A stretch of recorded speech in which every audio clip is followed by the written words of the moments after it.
Hello বন্ধুরা, শুভ দুপুর।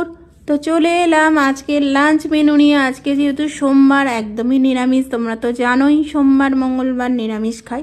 তো চলো গরম গরম ভাত থালাতে আস্তে আস্তে বেড়ে নিই। চলো, তো দেখো এই যে একদম ধোঁয়া উঠছে গরম ভাত।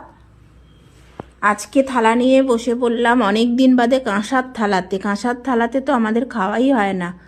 আগেকার মানুষরা কিন্তু সবাই কাঁসার থালাতেই খেত, যার জন্য এত কিন্তু রোগভোগও ছিল না। এখনকার দিনে মানুষ যত আধুনিক হয়েছে তত আরও রোগভোগ যেন চেপে ধরছে। তো যাই হোক, কাঁসার থালাতে আমাদের বাড়িতে খাওয়া হয় মাঝে মাঝে। তা আজকে ভাবলাম কাঁসার থালাতে খাবো। তো কাঁসার থালাতে ভাত বেড়ে নিচ্ছি প্রথমেই। আর কি রান্না করেছি চলো দেখিয়ে দিই। এই যে ডাল রান্না করেছি। আজকে হচ্ছে 3 রকম ডাল দিয়ে রান্না করেছি, মটর ডাল, অড়হর ডাল আর মুগ ডাল দিয়ে। তো বাটিতে ডালও নিয়ে নিয়েছি এই যে। আর করেছি পকোড়া, মটর ডালের পকোড়া। তো বেশ কয়েকটা পকোড়া নিয়ে নিলাম, বেশ অনেকটাই ভেজেছি। আর করেছি শুকনো শুকনো করে লাল লাল করে একটু পোস্ত, ঝরঝরে পোস্ত।